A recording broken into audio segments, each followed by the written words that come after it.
بسم اللہ الرحمن الرحیم۔ السلام علیکم۔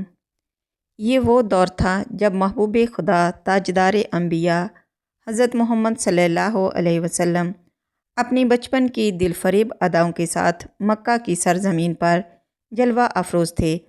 اس زمانے میں عرب میں دستور تھا کہ پیدائش کے بعد بچوں کو دیہات سے آنے والی دائیوں کے حوالے کر دیتے تھے تاکہ دیہات میں بچوں کی پرورش بہتر انداز میں ہو سکے اور وہ خالص مادری عربی زبان سیکھ سکیں، اور اس خدمت کے عوض ان کو معاوضہ وغیرہ ادا کیا جاتا تھا۔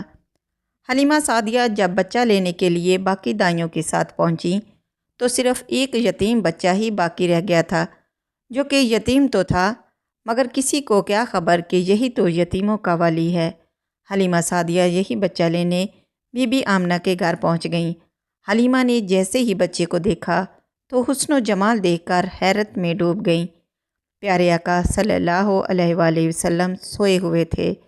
یوں ہی حلیمہ سعدیہ نے پیارے آقا صلی اللہ علیہ وآلہ وسلم کے سینہ مبارک پر پیار سے ہاتھ رکھا تو آپ صلی اللہ علیہ وآلہ وسلم بند آنکھوں سے ہی مسکرائے اور آنکھیں کھول دیں۔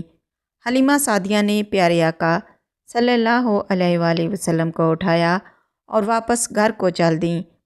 آقا صلی اللہ علیہ وآلہ وسلم کا پہلا دن تھا حضرت حلیمہ کے گھر۔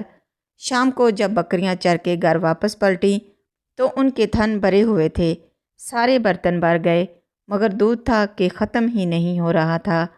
یہ وہی بکریاں تھیں جو آج سے پہلے بہت کم دودھ دیا کرتی تھیں۔ عمر مبارک 8 ماہ ہوئی تو آپ صلی اللہ علیہ وآلہ وسلم نے باتیں کرنا شروع کر دیں۔ 9 ماہ کی عمر میں پیارے پیارے جملے بولنے شروع کر دیے۔ عمر مبارک 2 سال ہوئی تو حلیمہ سعدیہ آپ صلی اللہ علیہ وآلہ وسلم کو لے کر سیدہ آمنہ کے پاس پہنچ گئیں۔ حلیمہ سعدیہ چونکہ پیارے آقا صلی اللہ علیہ وآلہ وسلم کی گھر میں برکات دیکھ چکی تھیں تو بی بی آمنہ سے کہنے لگیں، اگر آپ مجھے اجازت دیں تو میں ابھی بچے کو اپنے پاس رکھنا چاہتی ہوں۔ سیدہ آمنہ نے اجازت دے دی۔ حلیمہ سعدیہ آپ صلی اللہ علیہ وآلہ وسلم کو واپس اپنے گھر لے آئیں۔ کچھ بڑے ہوئے تو اپنے دودھ شریک بہن بھائیوں کے ساتھ بکریاں چرانے جانے لگے۔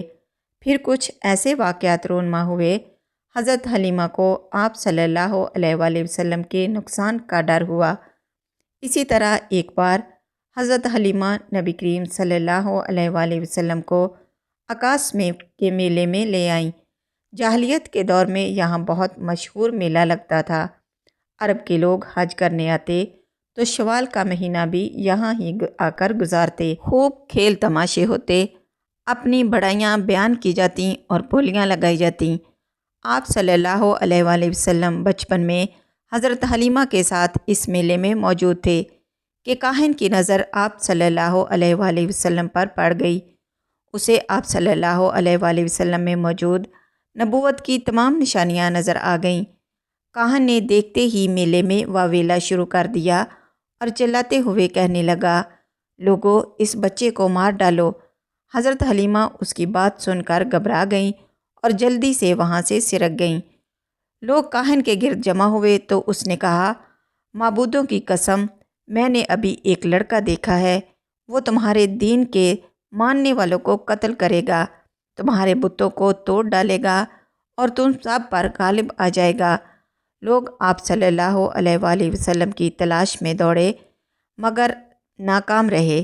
یوں اللہ تعالیٰ نے پیارے آقا صلی اللہ علیہ وآلہ وسلم کی حفاظت فرمائی۔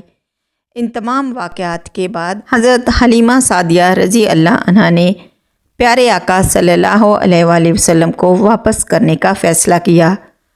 واپس جاتے ہوئے راستے میں آپ کے پاس سے حبشہ کے عیسائیوں کی ایک جماعت گزری تو انہوں نے جب حضور صلی اللہ علیہ وآلہ وسلم کی مہر نبوت اور آنکھوں کی خاص سرخی کو دیکھا تو حضرت حلیمہ رضی اللہ عنہا سے کہنے لگے، اس بچے کو ہمارے حوالے کر دو، ہم اسے اپنے ملک لے جائیں گے، یہ بچہ پیغمبر اور بڑی شان والا ہے۔